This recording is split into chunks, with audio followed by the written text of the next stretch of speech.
آپ نے جو کہا کہ یہ لا بہتر ہے تو اس کے کوئی ہمیں فیچرز بتائیں جن کے جو آپ کے خیال میں جو ہیں اس کو پچھلے لا سے یا ماضی کے جو بہت سے لوکل گورنمنٹ کے لا سے ان سے بہتر آپ اس کو سمجھ رہے ہیں. کوئی فیچرز ان کے اسپیسیفک ہمیں بتائیں. یہ دیکھیے بنیادی بات جو میں سمجھتا ہوں سب سے اچھی ہے اور اس کا آپ نے اپنے انٹروڈکشن میں بھی ذکر کیا ہے اور وہ میرے خیال میں گیم چینجر ہے. وہ یہ ہے کہ جو ناظم یا میئر ہے وہ براہ راست منتخب ہوگا اور اس میں میرے خیال میں یہ چیزوں کو بدل کے رکھ دے گا کیونکہ انڈائریکٹلی الیکٹڈ ناظم ہوتے تھے. 20 لوگ 25 لوگ 50 لوگ انہیں منتخب کرتے تھے. ان کو you could kick them around اور ان کو آپ اگنور کر سکتے تھے. مینیپولیٹ ہو جاتا تھا الیکشن. مینیپولیٹ بھی ہوتا تھا اور ان کو آپ اگنور کر دیتے تھے. وہ بہت ویک لوگ ہوتے تھے. لیکن یہ 50 لاکھ لوگوں کا جو نمائندہ ہوگا لاہور میں 50 لاکھ تقریباً ووٹر ہوں گے. ان کا جو نمائندہ لارڈ میئر الیکٹ ہوگا اس کو آپ اگنور نہیں کر سکیں گے. اگر کریں گے تو ایٹ یور پیرل کریں گے. پھر بڑا وہ کنفلکٹ ہوگا. تو اس کے نتیجے میں یقیناً بہت پاورفل لوکل گورنمنٹ وجود میں آئے گی. اور یہ کہا بھی جا رہا ہے کہ لاہور ڈیولپمنٹ اتھارٹی اس کے نیچے ہوگی, واٹر اینڈ سینیٹیشن اتھارٹی اس کے نیچے ہوگی. تو وہ بڑا پاورفل میئر ہوگا جیسا کہ اسے ہونا چاہیے, جیسا کہ جن ملکوں میں لوکل گورنمنٹ کا مؤثر نظام ہے وہاں پہ ہے. تو یہ ایک بہت بنیادی بات تو یہ ہے. اور دوسری بات بھی میں ذکر کر دوں جو کہ اتنی بنیادی نہیں ہے لیکن پھر بھی مجھے اچھی لگی ہے کہ انہوں نے جہاں پہ پارٹی بیسس پہ الیکشن ہو رہے ہیں لوکل گورنمنٹ کے وہاں پہ پروپورشنل ریپرزنٹیشن کا سسٹم انٹروڈیوس کیا ہے. یعنی آپ وہاں پہ جو کاؤنسلرز ہوں گے ان کو انڈیویجولی ووٹ نہیں دیں گے بلکہ پارٹیوں کو دیں گے اور جتنے ووٹ پارٹی کو پڑیں گے اسی نسبت سے کاؤنسلر الیکٹ ہوں گے. تو یہ دو بڑی اہم تبدیلیاں ہیں. میرے خیال میں جو پارٹی ہے وہ ای سی پی میں ایک لسٹ جو ہے وہ سبمٹ کروا دے گی with the name of the various people جو کاؤنسل کلوز لسٹ کہیں گے جسے بعد میں وہ تبدیل نہیں کر سکیں گے. وہ کلوز لسٹ جمع کرائیں گے اور اسی لسٹ میں سے پھر پریورٹی یعنی رینکڈ لسٹ ہوگی, پریورٹی دی ہوگی. تو جس اگر اس نے مطلب 6 ملے ہیں تو ٹاپ 6 کاؤنسلر اس پارٹی کے ہو جائیں گے. تو یہ پارٹیوں کو اسٹرینگتھن کرے گا. اگر پارٹیوں میں جمہوریت بھی آ گئی, جمہوریت نہیں آئی تو پارٹیوں کی لیڈرشپ کو اسٹرینگتھن کرے گا. لیکن بہرحال یہ ایک نئی بات ہے. احمد صاحب یہ جو پاکستان تحریک انصاف کی حکومت یہ بھی وعدہ کر رہی ہے کہ وہ ان کو ڈیولپمنٹ فنڈز دے گی, بٹ کیا یہ جو لا ہے کیا یہ گارنٹی کرتا ہے کہ یہ فنڈز جو ہے لوکل گورنمنٹ کو چلے جائیں گے, یا یہ ایک الگ سے ایک پولیٹیکل وعدہ ہے اور اس کی امپلیمنٹیشن ہمیں الگ سے دیکھنی پڑے گی؟ نہیں, یہ اچھی بات یہ ہے کہ اس لا میں یہ لکھا گیا ہے. جو مسودہ میرے پاس ہے اس میں تو 40% جو اماؤنٹ ہوگا, جو 40% ریونیو ہوں گے اس کا ریونیو, ٹوٹل ریونیو کا 40% لوکل گورنمنٹس کے لیے ہوگا. یعنی وہ الوکیبل اماؤنٹ اسے کہتے ہیں وہ ہوگا. لیکن وہ چیف منسٹر صاحب نے جو کل بریفنگ دی اس پیسج کے بعد انہوں نے 33% کی بات کی ہے. لیکن 33% بھی اگر ہو تو یہ بھی اگر گارنٹیڈ ہے تو یہ بڑی اچھی بات ہے. ماضی میں تو اس سے بہت کم لوکل گورنمنٹس کے حصے میں جاتی رہی ہیں چیزیں.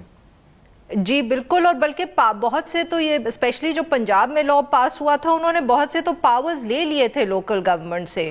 کافی انیفیکٹو وہ اتھارٹیز تھی ان کی. بالکل, اور اب اصل تو امتحان اس وقت ہوگا جب یہ امپلیمنٹ ہوگا. دیکھیے قانون تو بہت اچھا ہے لیکن ہمارے ہاں بہت سے قانون ہیں جو بہت اچھے ہیں لیکن ان پہ عمل نہیں ہوتا تو پھر اس کا کوئی فائدہ نہیں ہوتا. تو اصل امتحان ان کا اس وقت ہوگا جب یہ امپلیمنٹ ہوگا.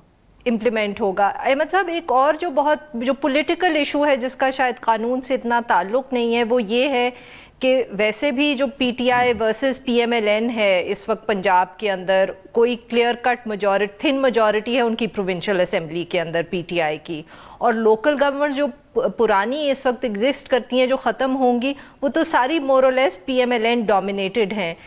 یہ الیکشن کے بعد آپ کچھ پریڈکٹ کر سکتے ہیں کہ کیا پی ٹی آئی سچ مچ یہ لوکل گورنمنٹس کے الیکشنز بھی جیت پائے گی یا پی ایم ایل این ہی وہاں ڈومینیٹ کرے گی؟ دیکھیے ایک لحاظ سے یہ بھی ایک بات کہی جا سکتی ہے جو اعتراض کیا جا رہا ہے کہ ابھی سے اگرچہ الیکشن تو تقریباً 1 سال بعد ہوں گے لیکن ابھی سے موجودہ لوکل گورنمنٹس کو جو ڈیزالو کیا جا رہا ہے اور ان کی جگہوں پہ ایڈمنسٹریٹر جو مقرر ہیں وہ حقیقتاً آنے والے الیکشن کو انفلوئنس کرنے کی بھی ایک کوشش قرار دی جا سکتی ہے. تو میرے خیال میں پی ٹی آئی بہت کین ہوگی کہ وہ الیکشن جیتے.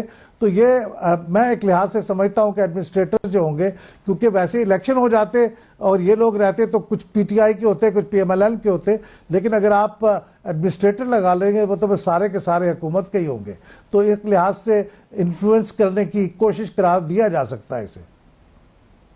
صحیح، بہت بہت شکریہ احمد صاحب، بہت تفصیل سے آپ نے ہم کی۔ ناظرین، now we'll take a short break, اور جب ہم بریک سے واپس آئیں گے تو ہم بات کریں گے انٹرنیشنل لیبر ڈے کی جو آج منایا جا رہا ہے۔ اسٹے ود اس۔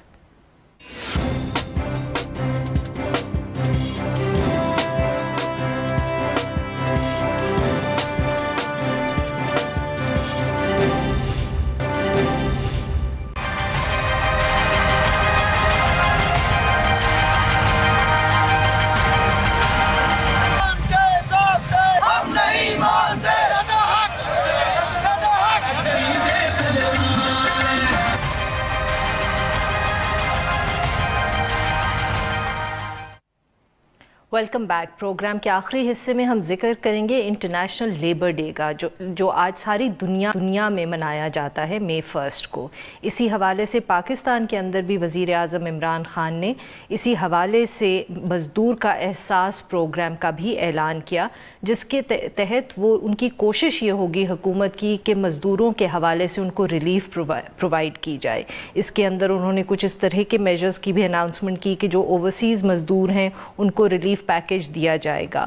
مگر کیا یہ جو آج اناؤنسمنٹس حکومت نے کی ہیں یہ کافی ہیں؟ اور اس کے علاوہ بھی مزدوروں کی جو حالت ہے، کیا ایک دن منانے سے کافی ہو جاتا ہے ان کے لیے جو بھی اسٹیپس لینے ہوتے ہیں، اور کیا اور کرنے کی ضرورت؟ اسی ایشو پہ بات کرنے کے لیے ہمارے ساتھ موجود ہیں فاروق طارق صاحب، جو لیبر رائٹس ایکٹیوسٹ ہیں۔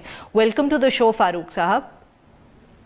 فاروق صاحب، ہم ہر سال یہ دن تو مناتے ہیں، مگر کئی دفعے لگتا ہے کہ بس یہ اب ایک چھٹی ہی ہوتی ہے جو ہم منا لیتے ہیں، کچھ سپیچز ہو جاتی ہیں، مگر جو اگر ہم ٹھوس اقدامات دیکھیں لیبر کے حوالے سے، ان کی مدد کرنے کے حوالے سے، تو وہ ہمیں اب بہت کم نظر آتے ہیں۔ کیا یہ ایک صحیح اسیسمنٹ ہے؟ بالکل ٹھیک کہہ رہے ہیں، ایک ٹوکنزم ہے یوم مئی کے اوپر حکمرانوں کی طرف سے، سرمایہ دار اور جو یہاں کے امیر لوگ ہیں ان کی طرف سے، سیاستدانوں کی طرف سے یوم مئی پہ مزدور کا نام آتا ہے۔ کچھ اس کے لیے جس طرح ابھی آج عمران خان صاحب نے کچھ اناؤنسمنٹس کی ہیں اس کا ذکر ہو جاتا ہے۔ میں تو خوش ہوں کہ 9 ماہ بعد کم از کم مزدور کا نام لیا اس حکومت نے، ورنہ تو یہ بوجھ ہی ڈالتے جا رہے تھے مہنگائی کا، بے روزگاری کا، اور مزدور کے لیے پچھلے 8-9 ماہ میں کافی مشکل حالات رہے ہیں جو ابھی ٹھیک نہیں ہو رہے۔ بٹ سر، اور کیا اقدامات کرنے چاہیے؟ کیونکہ اس کے اندر تھوڑا سا ہمیں جو کیا کہتے ہیں جائزہ لینا پڑے گا، جو لارجر ایک انٹرنیشنل سچویشن بھی ہے۔ اب تو لگتا ہے کہ دنیا کے کسی کونے میں بھی جو لیبر رائٹس ہیں یا لیبر یونینز ہیں، ان کے حقوق کے اندر کوئی حکومت یا کوئی پولیٹیکل پارٹی اتنی انٹرسٹڈ نہیں ہے۔ کافی حکومتیں انٹرسٹڈ ہیں، جہاں ٹریڈ یونین مضبوط ہے وہاں حکومتوں کو بات ماننی پڑتی ہے، جنرل سٹرائکس بھی ہوتی ہیں۔ دیکھیں آج جو دن ہے وہ 1886 کے شکاگو کے شہیدوں کے ساتھ تجدید عہد ہے کہ ہمارے جو اوقات کار ہیں وہ 8 گھنٹے ہوں گے۔ پاکستان میں تو آج بھی 8 گھنٹے کام نہیں ہے۔ آپ سیکیورٹی گارڈز کو دیکھ لیں، 12 سے 14 گھنٹے تک وہ کام کرتے ہیں۔ پاکستان میں جو اور بڑے ایشو ہیں اس میں ہیلتھ سیفٹی کا ایک بہت بڑا ایشو ہے، جہاں حادثے ہو جاتے ہیں کام کی جگہ کے اوپر اور کمپنسیشن بالکل کم ہے۔ ہمارا مطالبہ ہے کہ اگر کسی جگہ پہ کوئی حادثہ ہو تو کم از کم 25 لاکھ روپیہ اس کی بیماری کی صورت میں یا اس کے وفات پانے کی صورت میں گورنمنٹ جو ہے ان کو ادا کرے۔ اس کے علاوہ بانڈڈ لیبر کا ایک بڑا زبردست ایشو ہے یہاں پہ، اگرچہ قوانین موجود ہیں لیکن پیشگیاں اسی طرح چل رہی ہیں، بھٹا مزدور اسی طرح جو ہے مشقت کی چکی میں پس رہے ہیں۔ اور اس کے ساتھ ساتھ اس وقت جو مین ایشو ہے وہ مہنگائی کا ہے، اور اس کے ساتھ جو نجکاری ہو رہی ہے، ان کے ایشوز ہیں، اور حکومت کی توجہ نہیں اس طرف بلکہ اس کو بڑھانے میں اور مزدور کے اوپر بوجھ ڈالنے میں وہ کافی دلچسپی کا اظہار کر رہے ہیں۔ سر، یہ پرائیویٹائزیشن کا ایشو جو ہے اس کے اوپر اگر آپ تھوڑی سی روشنی ڈالیں، اس سے جو لیبر رائٹس جنرلی ملک کے اندر ہیں ان پہ کیا امپیکٹ پڑے گا؟ پی ٹی سی ایل کو 2006 میں پرائیویٹائز کیا گیا، 70,000 محنت کش کام کرتے تھے، آج اس میں 7,000 مزدور کام کر رہے ہیں۔ اس وقت کہا گیا تھا تو وہ باقی سب فائر ہو گئے، انہوں نے کچھ اسکیمیں اناؤنس کر دیں، کچھ فائر کر دیے۔ کے الیکٹرک کی بھی یہی صورتحال ہے۔ جو بھی بڑا ادارہ پرائیویٹائز ہوا ہے اس کی یا تو قیمت ادا نہیں کی گئی ابھی تک PTCL کو $800 ملین اتصالات نے پے نہیں کیے. نجکاری جو ہے نا وہ پاکستان کے حالات میں سرمایہ دار کو مزید امیر کرتی ہے اور لوگوں کے لیے جو ہے وہ بے روزگاری لاتی ہے.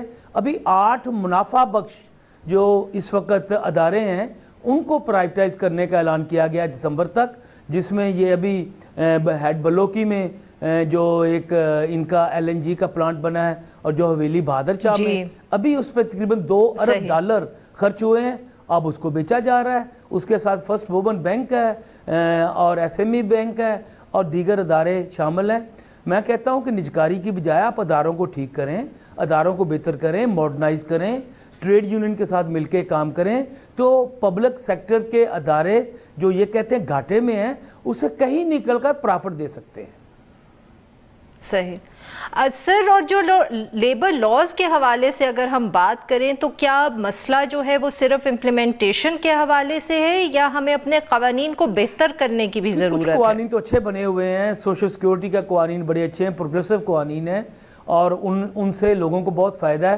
لیکن لیبر قوانین پہ امپلیمنٹیشن کے لیے جو ڈپارٹمنٹ ہے وہ لیبر ڈپارٹمنٹ ہے.